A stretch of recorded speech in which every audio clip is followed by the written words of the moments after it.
नमस्कार, जोहार। आदिवासी दुनिया में आपका स्वागत है। ये ना है समाचार, ये है आपके विचार और मैं हूँ आपके साथ गायत्री शर्मा। कोल विद्रोह तो सबको याद होगा ही। जी हाँ, ये झारखंड के इतिहास में दर्ज एक ऐसा गुलगुलान है, एक ऐसा विद्रोह है जिससे अपने हक, अधिकार और कहीं ना कहीं CNT एक्ट का भी तार जुड़े हुए हैं। आज कोल विद्रोह में जितने भी लोग शहीद हुए हैं, उनको पूर्वजों को सारे को याद करते हुए आज कई यहाँ पे आदिवासी संगठन एकत्र हुए हैं और जिस तरह से CNT एक्ट की धारा 46 की छेड़छाड़, जिसमें थाना की बाध्यता खत्म हो या ना हो, क्या इसे खत्म करके आदिवासियों के अधिकार को बचाया जा सकता है, इन तमाम सवालों का एक मंच पे आज परिचर्चा का विषय बनाया गया है। हमारे साथ फूलचंद तिर्की जी हैं, हम उनसे जुड़ेंगे। सर, क्या कुछ आज यहाँ पर जो चर्चा है उसमें क्या किन अहम बातों को रखी गई है? सबसे कोल विद्रोह दिवस में आप सभी को स्वागत है, धन्यवाद है। सभी शहीदों को भी नमन है। आज कर्मटोली धुमकुड़िया रांची में CNT एक्ट जो थाना क्षेत्र का जो बाध्यता था उसको लेकर आज अहम बैठक रखी गई और सभी जगह से आदिवासी बुद्धिजीवी लोग आज उपस्थित हुए हैं और उन्होंने ये निर्णय लिया कि आदिवासी को भी आगे बढ़ा जाए, आदिवासी भी शैक्षणिक क्षेत्र में, व्यवसाय के क्षेत्र में, नौकरी पेशा में आगे बढ़े।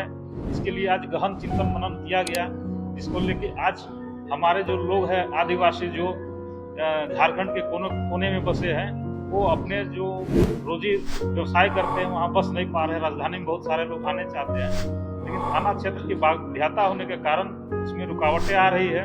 इसको लेकर गहन चिंतन मनन किया गया और इसमें आज की बैठक में निर्णय लिया गया कि अभी जो है जो 50 डिसमिल का जो जमीन है आदिवासी कोई भी थाना क्षेत्र में खरीद सकता है और नौकरी व्यवसाय के लिए जो है अपना मंतव्य अभी चल रहा है। अभी पूरी तरह से इसको लागू नहीं हुआ है, लेकिन सभी ने अपना मंतव्य दिया है और इसमें लोग विचार कर रहे हैं कि कैसे हमारे लोग आगे बढ़ेंगे।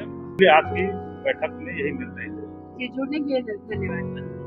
तो जैसा कि आपने सुना कि ये जो सीमा है उसे तय करने के लिए आज यहाँ सारे एक मंच पे जितने भी बुद्धिजीवी हैं, आदिवासी समाज के उत्थान के लिए लगातार प्रयासरत है, वो एक मंच पे आकर परिचर्चा की है। चलिए हम और भी लोगों से जुड़ते हैं। हमारे साथ एक आदिवासी महिला जुड़ी है जो लगातार बेबाकी से अपनी बात आदिवासियों के हक में या आदिवासियों के अधिकार की वो करते हैं। चलिए इसमें जुड़ते हैं। मैडम, आज कोल विद्रोह में उन तमाम शहीदों को याद किया गया, लेकिन कहीं ना कहीं CNT एक्ट का जो हनन हो रहा है, जल जंगल जमीन जिस तरह से लूट रहे हैं, उनको लेकर के क्या कुछ अहम बातें हुई? आज कोल विद्रोह के नायक वीर बुद्धू भगत को श्रद्धांजलि अर्पित करते हुए एक विशेष परिचर्चा रखा गया है, जिसमें माननीय हेमंत सोरेन ने थाना क्षेत्र की बाध्यता को हटाने की बात की और हम लोग आदिवासी समाज के कुछ बुद्धिजीवीगण और साथ में क्रांतिकारी साथीगण यहाँ पर मौजूद है और इस विषय पे चर्चा कर रहे हैं कि थाना क्षेत्र की बाध्यता क्यों हटनी चाहिए। क्योंकि जब ये थाना बना था तो हमारा थाना काफ़ी अभी तो काफ़ी कम था और आज के समय पे थाना डेग बर डेग थाना बन रहा है और इस कारण से हम आदिवासी समाज थाना क्षेत्र की बाध्यता में सिमट कर जमीन नहीं खरीद पा रहे हैं। क्योंकि अब आदिवासी भी पढ़ लिख रहे हैं और उनके बाल बच्चे भी बिजनेस व्यापार में आना चाहते हैं और शिक्षा के क्रम में सब आदिवासी प्राय रांची क्षेत्र में राजधानी में बसना चाह रहे हैं। अगर थाना क्षेत्र की बाध्यता को खत्म कर दिया जाए, स्वतंत्र कर दिया जाए आदिवासी समाज के लिए, तो शायद वो पूर्ण रूप से यहाँ बस सकेंगे और अपना विकास भी कर पाएंगे। और चूंकि एक लिमिटेशन होना चाहिए, इसी पे चर्चा हो रही है क्योंकि हर तबके के लोग हैं। एक तो मिडिल क्लास हो गया, एक ऊपर उच्च वर्ग और एक निम्न वर्ग। तो ऐसा ना हो कि बड़े वर्ग के लोग भी सारा जमीन आदिवासियों का खरीद ले। ये चिंता का विषय है और बयानबाजी लगातार चल रही है, लेकिन हमारे विचार से ऐसा अगर हम बेच पाए तभी अगर बेच पाए आदिवासी तभी ना खरीद पाएंगे। तो वैसा कोई गंभीर ये विषय नहीं था, लेकिन इसको गंभीर बनाया गया। तो हम लोगों को थाना क्षेत्र की बाध्यता में अभी जो चर्चा चल रही है उसमें हम लोगों ने भी पिछले दिनों इस बाध्यता को खत्म करने के लिए एक आंदोलन किए थे 4 जिला पे और उस 4 जिलों में 6/9/2021 में हम लोग आंदोलन किए थे और हम लोग चाहते हैं कि आदिवासी का विकास हो, विकास के क्रम में राजधानी में बसे, और हमारे बच्चे भी अगर दुमका जा रहे हैं, चाहे लोहरदगा जा रहे हैं, उन्हें कोई जमीन पसंद आ रहा है तो वो भी खरीद सकते हैं। क्योंकि सीएनटी में जिस तरह से छेड़छाड़ बाहरी गैर आदिवासी कर रहे हैं, उस हिसाब से तो हमारे लोग तो कुछ भी नहीं कर रहे हैं। एकड़ों एकड़ जमीन पे वो पूरा विराजमान हो गए हैं, और लूट के साथ हमारे लोग तो पैसा दे के खरीद रहे हैं, लेकिन वो लोग लूट खसोट के साथ जमीन पे बसना ही नहीं था तो किस तरह से खरीद रहे हैं, और हम क्यों नहीं बस पा रहे हैं, यही एक चिंता का विषय था। और परिचर्चा में एकदम खुल के आया कि हम लोग जमीन यहाँ बस सकते हैं, लेकिन प्राय लोगों का विचार है कि अगर हम लोग व्यक्तिगत तौर पे अगर जमीन लेना चाहते हैं तो 40 से 50 डिसमिल तक हम लोग रहने के लिए लिया जाए, और अगर बिजनेस व्यापार के लिए अगर चाहते हैं तो 1 एकड़ से 5 एकड़ तक हम लोग को बिजनेस व्यापार के लिए मिले, लेकिन वो भी लीज के रूप में हो, और मालिकाना हक जो रैयत का रहे वो मालिकाना हक बना रहे और उसमें शेयर होल्डर भी हो, किन्हीं का विचार आया है तो तमाम चीजों को देखते हुए पुनः कमेटी बैठ के एक बार निर्णय लेते हुए आगे की कार्रवाई करेंगे। जी, तो जुड़ने के लिए शुक्रिया, धन्यवाद।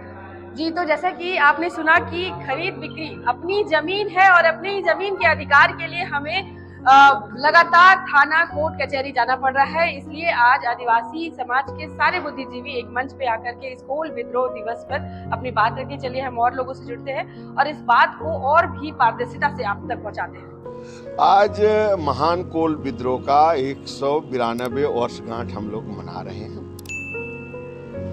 1831 11 दिसंबर से तमाड़ से ये आंदोलन शुरू हुआ था, और ये करीब करीब अप्रैल महीना तक 4 महीना ये आंदोलन चला था।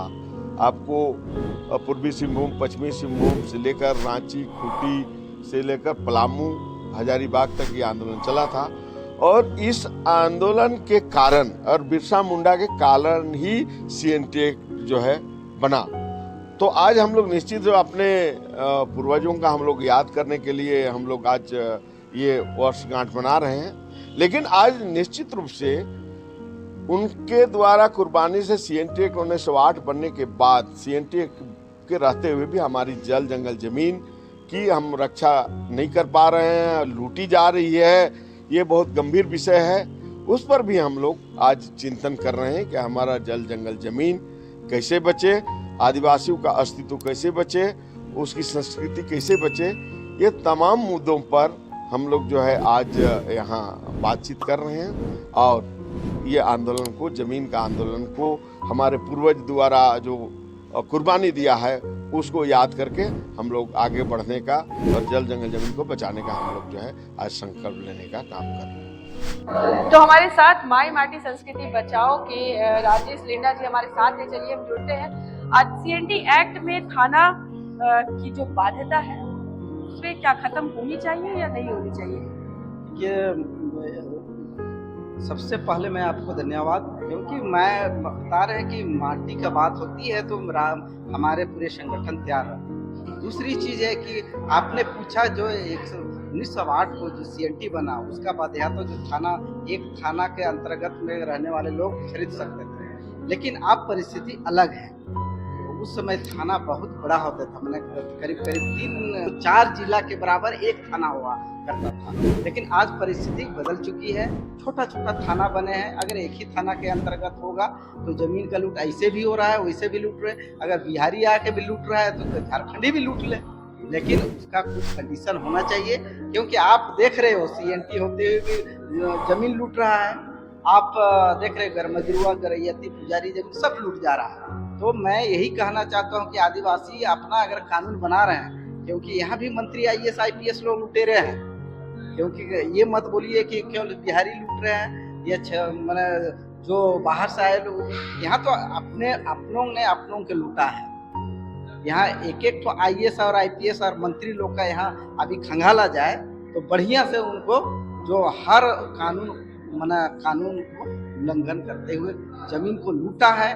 तो इसीलिए कुछ कानून के दायरे में रख करके कुछ बाध्यता को लेकर के ये एक थाना का बाध्यता को खत्म करे, ताकि लोग आ जा सके, बस सके और लोग अपना डेवलप कर सके। मैं राजेश लेंडा। जी, तो जैसा कि आपने सुना कि कई अहम मुद्दे पे आज परिचर्चा हुई है, निर्णय भी निकल के आई है। फिर वो सीएनटी एक्ट के हनन को किस तरह से उस पे अंकुश लगाया जाए, या फिर जमीन की जो खरीद बिक्री है उसमें कैसे सहजता लाया जाए, ताकि आदिवासी भाई बहन भी जमीन किसी भी अन्य जिले हो या अपने थाना क्षेत्र के बाहर की जमीन हो उसे आराम से खरीद सके। और दूसरी जो अहम बातें हैं कि आज कोल विद्रोह दिवस में शहीदों को नमन किया जा रहा है। आपको बता दें कि यहीं से आधारशिला रखी गई थी सीएनटी एक्ट 1908 की, और आज सीएनटी एक्ट एक बड़ा मुद्दा बन गया है।